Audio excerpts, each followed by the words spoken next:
Corona virus क्या यह वही महामारी है जिसके बारे में बड़े बड़े भविष्य वक्ताओं ने भविष्यवाणी कर कहा है कि 20वीं सदी में एक ऐसी महामारी फैलेगी जिसमें बहुत सारे लोग बेमौत मारे जाएंगे। जग जाहिर है कि कोरोना वायरस ने चीन से निकलकर पूरे विश्व पर मौत का कहर बरपा रखा है। WHO के मुताबिक अभी तक 45,693 मौतें और 90,306 व्यक्ति इस जानलेवा बीमारी के शिकार हो चुके हैं। लेकिन दोस्तों, ऐसे में राहत भरी खबर ये है कि इन भविष्य वक्ताओं ने ही मौत से बचने के लिए सटीक रास्ते बताए हैं। तो चलिए देर न करते हुए खंगालते हैं इन भविष्य वक्ताओं की भविष्यवाणियां। जय गुरुदेव पंथ के संस्थापक संत तुलसीदास जी की भविष्यवाणी। वह अपनी पुस्तक जय गुरुदेव की अमर वाणी के पृष्ठ 22 पर लिखते हैं, भविष्य में बीमारियों के बम फेंके जाएंगे, बीमारियों से लोग बेमौत मरेंगे। इस प्रकार की शुरुआत चीन करेगा। चीन अमेरिका के बड़े बड़े शहरों को नष्ट कर देगा, वहां भी लोग बेमौत मरेंगे। अमेरिका, चीन तथा रूस और चीन में आपसी युद्ध होगा। चीन में भी भारी संख्या में लोग मरेंगे। चीन की बची आबादी को भारत शरण देगा। आगे चलकर गृह युद्ध छिड़ जाएगा, तब जान बचाना मुश्किल हो जाएगा। अन्न और दवाइयों की कमी पड़ जाएगी। मेरी बातों को आप हंसी मजाक मानते हैं तो मैं आत्म कल्याण का काम करता हूँ। आप मेरी बातों को अभी न माने, जब सामने आएगी तब मानना। फिर आगे पृष्ठ 31 पर लिखते हैं, बाबा जय गुरुदेव की घोषणा सन 1972 में। आगे विश्व युद्ध होने पर भारी नुकसान होगा, लाशें पड़ी रहेंगी, उठाने वाले नहीं मिलेंगे। चीन, पाकिस्तान, अमेरिका आदि मुल्कों से विषैले बम फेंके जाएंगे। अधिकांश बम भारत की धरती पर उतार लिए जाएंगे। कीटाणु बम फेंके जाने पर बेगुनाह इंसान, जानवर, पक्षी आदि सब मरने लगेंगे। तो भारत का एक फकीर ऐसी जबरदस्त उल्टी आंधी चलाएगा कि उसमें हाथी भी उड़ता नजर आएगा। तेज हवाएं सभी कीड़ों को उड़ाकर वहां से ले जाएंगी। जहां से बम फेंके गए होंगे वहां फिर उस मुल्क के लोगों का सफाया हो जाएगा। दोस्तों, यहाँ पर इस भविष्यवाणी में जय गुरुदेव जी ने एक फकीर के बारे में भविष्यवाणी की है। उन्होंने कहा है कि एक ऐसा भारत का फकीर, एक ऐसा संत उल्टी आंधी चलाएगा जिसमें तेज हवाएं बहेंगी। जितने भी बम फेंके जाएंगे वह सारे उनकी धरती पर चले जाएंगे और वहां के लोगों का सफाया हो जाएगा। तो दोस्तों, देखना यह है कि वास्तव में वह फकीर कौन है। संत तुलसीदास जी ने इसी पुस्तक के पृष्ठ 59 पर 1971 में भविष्यवाणी करते हुए कहा था कि वह महापुरुष जो भारत को विश्व विजेता और विश्व गुरु बनाएगा, जिसकी एक भाषा होगी और एक झंडा होगा, वह भारत के एक छोटे से गांव में जन्म ले चुका है। संत रविदास, 16वीं सदी के विख्यात व चमत्कारी संत रविदास। दोस्तों, संत रविदास जी की भविष्यवाणियों से तो ऐसा प्रतीत होता है कि मानो संत रविदास जी ने 16वीं सदी में ही इस कोहराम के बारे में जान लिया था। उन्होंने इटली के बारे में बिल्कुल सटीक भविष्यवाणी करते हुए कहा है कि इटली में आने वाले समय में कोहराम मचेगा।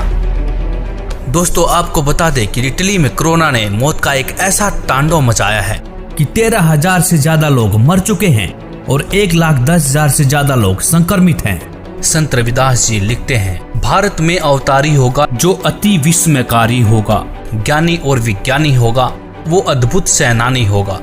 जीते जी कई बार मरेगा, छद्म वेश में जो विचरेगा। देश बचाने के लिए होगा एक आह्वान, युग परिवर्तन के लिए चले प्रबल तूफान। तीनों ओर से होगा हमला, देश के अंदर द्रोही घपला। सभी तरफ कोहराम मचेगा, कैसे हिंदुस्तान बचेगा। नेता, मंत्री और अधिकारी, जान बचाना होगा भारी। छोड़ सब मैदान भागेंगे, सब अपने अपने घर दुबकेंगे। जिन जिन भारत मात सताई, जिसने इसकी करी लुटाई, ढूंढ ढूंढ कर बदला लेगा, सब हिसाब चुकता कर देगा। चीन अरब की धुरी बनेगी, विध्वंसक ताकत उभरेगी। सभी तरफ संगीन लड़ाई, घाटे में होंगे ईसाई। इटली में कोहराम मचेगा। जी हाँ, जहाँ पर 13,000 से ज्यादा लोग मर चुके हों, उसे कोहराम कहना गलत नहीं होगा। इससे बड़ी क्या त्रासदी हो सकती है। लंदन सागर में डूबेगा।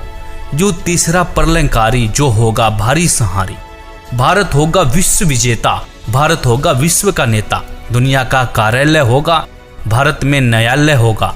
तब सतयुग दर्शन आएगा, संत राज सुख बरसाएगा। सहस्त्र वर्ष तक सतयुग लागे, विश्व गुरु बन भारत जागे। जैसे कि तुलसीदास जी ने एक फकीर, एक संत के बारे में भविष्यवाणी की थी, उसी संत के बारे में भविष्यवाणी यहाँ पर रविदास जी भी कर रहे हैं। कह रहे हैं कि तब सतयुग दर्शन आएगा, संत राज सुख बरसाएगा, सहस्र वर्ष तक सतयुग लागे, विश्व गुरु मन भारत जागे। जैसा कि आपने पढ़ा कि दुनिया का कार्यालय होगा, भारत में न्यायालय होगा। तो न्यायालय से तात्पर्य है ICJ, मतलब इंटरनेशनल कोर्ट ऑफ जस्टिस, जो कि वर्तमान में अमेरिका में है, वह भारत में चला आएगा। तब भारत सभी देशों का प्रतिनिधित्व करेगा और भारत विश्व विजेता और विश्व गुरु बनकर उभरेगा। दोस्तों, यह विश्व विजेता और विश्व गुरु की बात सिर्फ संत रविदास जी नहीं कह रहे, बल्कि दुनिया के बड़े बड़े भविष्यवक्ताओं ने भी इस बात का समर्थन किया है। जैसे कि फ्रांस के नास्ट्रेडमस, न्यू जर्सी की फ्लोरेंस, इंग्लैंड के किरोने, वेजिलेटिन ने, अमेरिका के जिन डिक्सन व एंडरसन ने, हंगरी के बोरिस्का ने, फ्रांस के डॉक्टर जुलवर्न ने, इजराइल जैसे महान राष्ट्र के प्रोहरार ने तथा नॉर्वे के आनंदचार्य आदि की भविष्यवाणियां भी इस बात का समर्थन करती है कि भारत के एक छोटे गांव से उत्पन्न एक महान संत के द्वारा भारत विश्व विजेता बन जाएगा। भगवान कृष्ण भक्त सूरदास जी की भविष्यवाणी। 1540 ईस्वी में जन्मे सूरदास जी ने आज के समय की परिस्थितियों के बारे में भविष्यवाणी की है। बताया है कि इस महामारी से कैसे बचा जा सकता है। वर्तमान समय के लिए सूरदास जी की भविष्यवाणी। सूरदास जी लिखते हैं, रे मन धीरज क्यों न धरे, संवत 2000 के ऊपर ऐसा जोग परे, पूरब पश्चिम उत्तर दक्षिण 34 काल फिरे, अकाल मृत्यु जग माही व्यापे, प्रजा बहुत मरे। स्वर्ण फूल वन पृथ्वी फूले, धर्म की बेल बढ़े, सहस्र वर्ष लगी सतयुग व्यापे, सुख की दया फिरे। काल जाल से वही बचेगा जो गुरु का ध्यान धरे, सूरदास ये हरि की लीला ठारे नहीं टरे। यहाँ पर सूरदास जी साफ साफ शब्दों में कह रहे हैं कि काल जाल से वही बचेगा जो गुरु का ध्यान धरे। तो दोस्तों, सूरदास जी यहाँ पर विज्ञान को भी चुनौती दे रहे हैं। वैज्ञानिक पावर से नहीं, आध्यात्मिक शक्ति से बचाव हो सकता है। तो कहा भी जाता है कि भगवान से विज्ञान है, विज्ञान से भगवान नहीं है। भविष्यवाणियां देखने के बाद अब बारी आती है कि इस गंभीर समस्या से, मौत जैसे काल से कैसे बचा जा सके। यहाँ पर सूरदास जी कहते हैं कि जो गुरु की शरण में जाकर भक्ति करेगा, काल जाल से बच सकता है। तो इस भविष्यवाणी की सच्चाई को परखने के लिए हमने भारत के प्रसिद्ध गुरुओं की विचारधारा को खोजना शुरू किया तो पाया कि लगभग सभी बड़े बड़े तिलकधारी, कथावाचक, मंडलेश्वर व महामंडलेश्वर, धर्म की रक्षा करने वाले धर्म गुरु अपने भगवानों से विश्वास खोए हुए वैज्ञानिक टिप्स देते हुए नजर आए। किसी धर्म गुरु को अपने इष्ट देव पर भरोसा ही नहीं देखने को मिला। लेकिन ऐसे में हमें संत रामपाल जी की विचारधारा मिली। उन्होंने अपने प्रभु के प्रति विश्वास से लबालब वेदों के प्रमाण दिखाए और कहा कि यदि आप किसी भी बीमारी या मौत से बचना चाहते हैं तो परमेश्वर की शास्त्र अनुकूल साधना करें। परमेश्वर आपकी मृत्यु क्या, आपकी आयु को 100 वर्ष तक बढ़ा सकता है। वेद बता रहे हैं कि वो अगर दूसरे लोक में भी चला गया हो, प्राण छोड़ गया हो, मर गया हो, या कति मृत्यु को निकट हो, उसके जीवन शेष ना रहे हो, उसको भी मैं 100 वर्ष जीवित करके और उसको रोग मुक्त करके 100 वर्ष की आयु प्रदान कर दूं। ये भगवान के गुणों में लिखा है। आप कैसा भी रोग हो, परमात्मा से बड़ा कोई वैद्य नहीं है। परमात्मा ने इस मिट्टी के शरीर को चला रखा है। उसको इसको ठीक करने में क्या देर लगेगी? 1 सेकंड का काम है। फ्रिक्शन ऑफ सेकंड में ये स्वस्थ कर सकता है। और ये जो हमारा विरोध किया करते, हम समाचार पत्रों में लिखते थे कि उसको ऐसे ठीक हो गया, उसको ऐसे ठीक हो गया, तो ये उत्तर देते थे अज्ञानी कि हमारा करके दिखाओ, तुम किकर का लटका तार बांध रहे थारा क्यों करो, कनेक्शन दो इस परमात्मा का ना हो तो फिर हमें बताओ। विनम्र होकर के विधिवत साधना करो परमेश्वर की। जो भगवान के गुणों में लिखा वो नहीं मिलेंगे तो फिर अब साधना करने का लाभ क्या?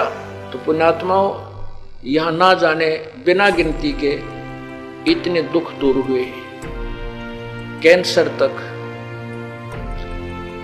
और ब्रेन ट्यूमर तक, जिनके ऑपरेशन निर्धारित कर दिए गए थे और कोई गारंटी नहीं। डॉक्टर बताते थे कि इस ऑपरेशन का कोई सफलता का कोई गारंटी नहीं है और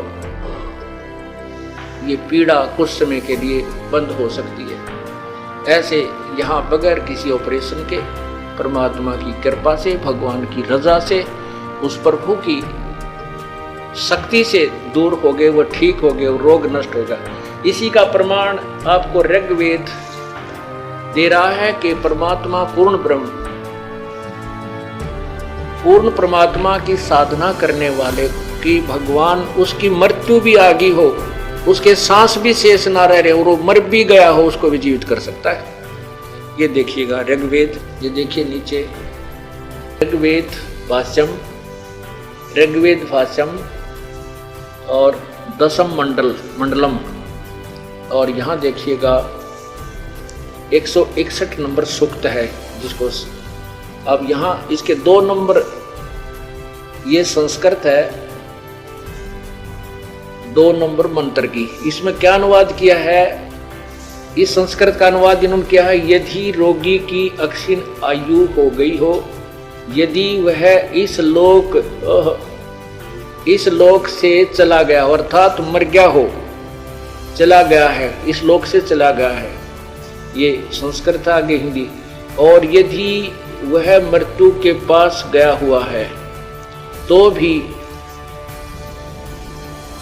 भी उसको मैं, भगवान कहता है, मृत्यु देवता नृत्य से के पास से लौटा ला सकता हूं। ये संस्कृत है, आगे देखना। और उसको 100 वर्ष के जीवन के लिए प्रबल करूंगा।